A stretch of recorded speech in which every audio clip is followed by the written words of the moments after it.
નમસ્કાર મિત્રો, સ્વાગત છે તમારું અમારી યુટ્યુબ ચેનલમાં। તો મિત્રો, ગુજરાત સરકારની જે પ્રાથમિક અને માધ્યમિક સ્કોલરશિપ યોજના છે, તો આ યોજનામાં ઓનલાઈન અરજી ફોર્મ શરૂ કરવામાં આવેલા છે। યોજના વિશે આપણે તમામ માહિતી એક જ વિડીયોમાં મેળવી લઈએ। તે પહેલા વિડીયો ગમે તો લાઈક અને શેર કરી દેજો। ચેનલમાં નવા હોય તો ચેનલને સબસ્ક્રાઇબ કરી દેજો। તો ચાલો મિત્રો, વિડીયોની શરૂઆત કરીએ।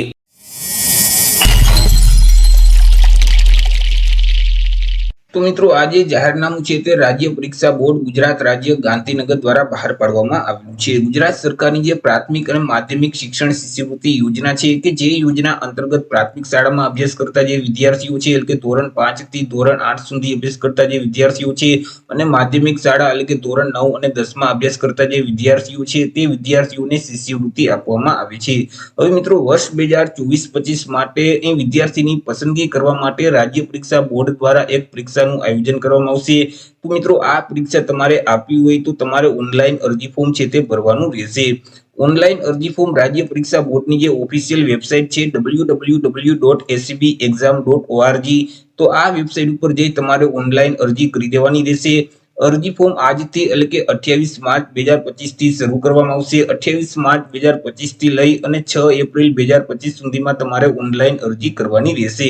અને મિત્રો, આ જે પરીક્ષાનું આયોજન છે તે રાજ્ય પરીક્ષા બોર્ડ દ્વારા 26 એપ્રિલ 2025 ના રોજ કરવામાં આવશે। ચર્ચા કરી લઈએ કે કયા વિદ્યાર્થી આ પરીક્ષા આપી શકશે। તો જે પ્રાથમિક શિક્ષણ શિષ્યવૃત્તિની પરીક્ષા છે કે જે વિદ્યાર્થી ચાલુ શૈક્ષણિક વર્ષ દરમિયાન ધોરણ 6 માં સરકારી પ્રાથમિક શાળામાં અથવા તો લોકલ બોડીની જે શાળાઓ છે એટલે કે જિલ્લા પંચાયત હસ્તક, મહાનગરપાલિકા કે નગરપાલિકા હસ્તકની જે પ્રાથમિક શાળાઓ છે તેમાં અભ્યાસ કરતા હોય અથવા તો ગ્રાન્ટેડ જે પ્રાથમિક શાળા છે અથવા તો નોન ગ્રાન્ટેડ જે પ્રાથમિક શાળામાં અભ્યાસ કરતા હોય તો તે વિદ્યાર્થીઓ આ પ્રાથમિક શિક્ષણ શિષ્યવૃત્તિની પરીક્ષા છે તે આપી શકશે।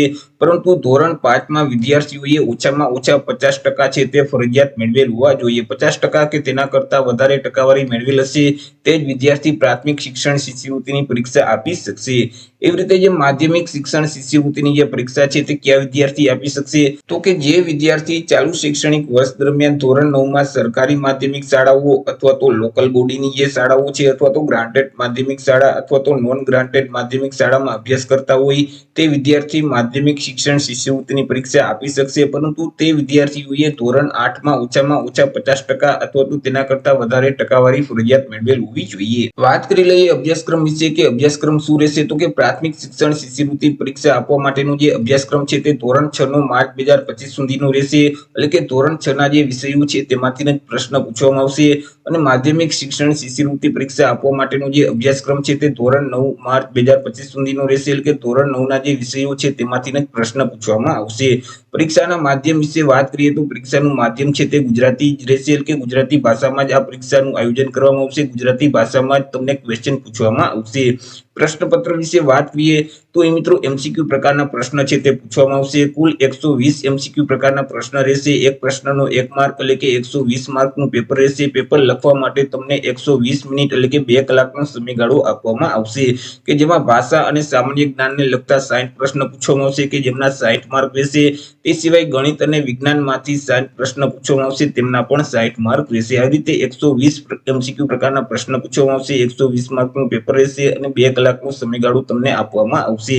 વાત કરી લઈએ એક્ઝામ ફી એટલે કે પરીક્ષા ફી વિશે કે પરીક્ષા ફી છે તે કેટલી ભરવાની રહેશે। તો એ મિત્રો પ્રાથમિક શિક્ષણ શિષ્યવૃત્તિ પરીક્ષા અને માધ્યમિક શિક્ષણ શિષ્યવૃત્તિ પરીક્ષા એટલે કે આ બંને પરીક્ષા આપવા માટે ઉમેદવારોએ 100 રૂપિયા પરીક્ષા ફી તરીકે ભરવાના રહેશે। વાર્ષિક આવક મર્યાદા વિશે વાત કરીએ તો મિત્રો એ પરીક્ષા આપવા માટે કુટુંબની જે વાર્ષિક આવક છે તે ધ્યાનમાં લેવામાં નથી આવતી। એ કુટુંબની વાર્ષિક આવક ગમે એટલી હોય તો પણ વિદ્યાર્થી આ પરીક્ષા છે તે આપી શકશે। તો આવી રીતે મિત્રો ગુજરાત સરકારની જે પ્રાથમિક અને માધ્યમિક સ્કોલરશિપ યોજના છે જે યોજનાનો લાભ મેળવવા માટે વિદ્યાર્થીઓએ એક પરીક્ષા આપવાની રહેશે અને પરીક્ષા આપવા માટે હાલ અત્યારે ઓનલાઈન અરજી ફોર્મ શરૂ કરવામાં આવેલા છે। તો આશા રાખું છું વિડીયો પસંદ પડ્યો હશે। વિડીયો પસંદ પડ્યો તો લાઈક અને શેર કરી દેજો। ચેનલમાં નવા હોય તો ચેનલને સબસ્ક્રાઇબ કરી દેજો। ફરી મળીશું એક નવા ટોપિક સાથે એક નવા વિડીયોમાં। ત્યાં સુધી જય હિન્દ, વંદે માતરમ।